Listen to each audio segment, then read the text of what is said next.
ওইদিকে যাও।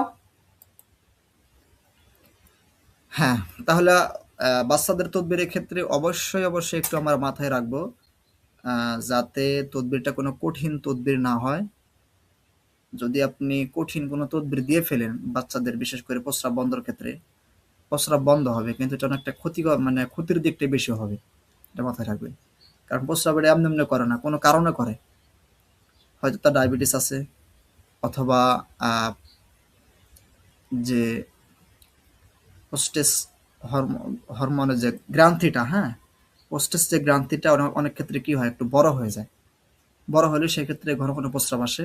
আসার কারণে দেখা যায় আপনার এমনি শীতকাল থাকে, হ্যাঁ, সেক্ষেত্রে রাত্রি লম্বা হওয়ার কারণে অনেক ক্ষেত্রে বিছানায় এসে প্রস্রাব করে দেয়। এইগুলো দিক মাথায় রাখতে হবে। এটা প্রস্রাব বন্ধের জন্য সবচেয়ে উত্তম হলো আগে ডক্টরের চিকিৎসা নেওয়া। তা না করে, বিশেষ করে যারা গার্জিয়ান, দেখা যায় বাচ্চা কি করে, দুদিন পর পর বিছানায় প্রস্রাব করে। এই বিছানা ধৌত করা একটা বিরক্তকর একটা বিষয়। সেই জন্য ইনারা কার কাছে আসে, ওই মুদাব্বিরের কাছে আসে, আইসা তদবির নিয়ে যায়। ইনারা কি করে, যেহেতু তদবির সাকসেস হতে হবে, একেবারে কঠিন একটা তদবির দিয়ে দেয়, বন্ধ প্রস্রাব বন্ধের জন্য কঠিন একটা তদবির দিয়ে দেয়। কি তদবির দেয়? দেখবেন বিভিন্ন নকশা পাওয়া যায়।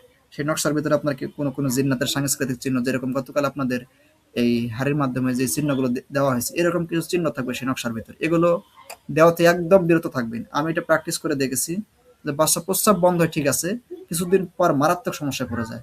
প্রস্রাবের রাস্তায় জ্বালা পড়া শুরু করে দেয়, ইনফেকশন হয়ে যায়। এর কারণে বড় ধরনের একটা সমস্যা ঘটে যেতে পারে। কথা বুঝতে পারছেন? সেটা মাথায় রাখবেন অবশ্যই।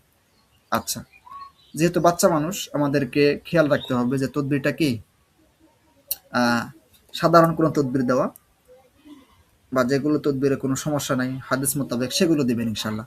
যেরকম আউযুবি কালিমাতিল্লাহ হিত্তাম্মা, এই দোয়াটা লিখে দিলে অনেক অনেক ক্ষেত্রে কি হয়, প্রস্রাব বন্ধ হয়। তারপর আরেকটা আছে, এই দেখেন, সূরা আলাম নাসর বা ইনশিরাহ, এটা ৭ বার পাঠ করে, পানিতে পাঠ করে খাওয়ার ইনশাল্লাহ কি হয়ে যায়, আপনার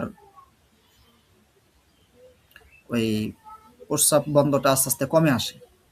হুম, কমে আসে। সর্বপ্রথম তাহলে কি করতে হবে, ডক্টরের ট্রিটমেন্ট নিতে হবে। যদি কোনো সমস্যা থাকে তাহলে সে অনুযায়ী সমাধান দিতে হবে।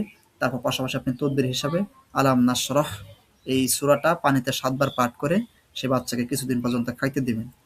হুম? তাহলে প্রস্রাব বন্ধ আস্তে আস্তে কমে আসবে। যদি কোনো ইনফেকশন থাকে সেটাও নষ্ট হয়ে যাবে।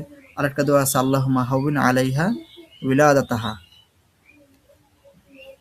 এই দোয়াটা আপনারা এখানে কি বিস্তারিত লেখা নেই, আপনারা এটা লিখে দিতে পারেন। অথবা আপনি প্রস্রাব বন্ধের জন্য একটা আয়াত আছে, ইন্নাল্লাহা ইউমসিকুস সামাওয়াতি ওয়াল আরদা আন তাজুলা, এই আয়াতটাও লিখে তাবিজে ভরে দিতে পারেন। অথবা ইয়া কাবিদু শব্দটা ৩ বার পাঠ করবেন, সরি ৩ বার লিখবেন, লিখে এটা তাবিজে ভরে ব্যবহার করতে দিবেন ইনশাআল্লাহ।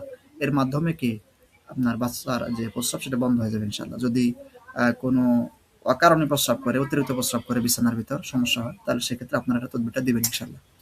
আচ্ছা দেখেন, তারপর হলো লবণ পরার তদবির। এই হাত কই আমার, এই তো।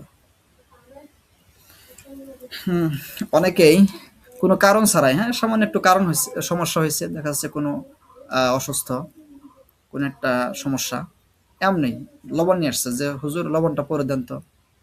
এখন আপনি জিজ্ঞেস করছেন যে কোন কারণ, হয়তো কোনো গোপন একটা কারণ, দেখা যাচ্ছে অনেকের কি হয় না, মাসিক চাল হয় না, সেজন্য তারা আসে লবণ পড়ার জন্য। হ্যাঁ, মানে একটু লেট হয়ে গেলে কি হয়, লবণ পড়তে আসে। অথবা দেখা যাচ্ছে যে মাসিক হতেই আছে, বন্ধ হচ্ছে না, অতিরিক্ত হচ্ছে, ৫ দিন ৬ দিন হয়ে গেছে, এক পর্যায়ে মানে পার হয়ে গেছে, ৬-৭ দিন পার হয়ে গেছে, সেক্ষেত্রে তারা কি আয়সা বলবো হুজুর লবণটা পরে দেন তো। কোনো কারণ বলবা না,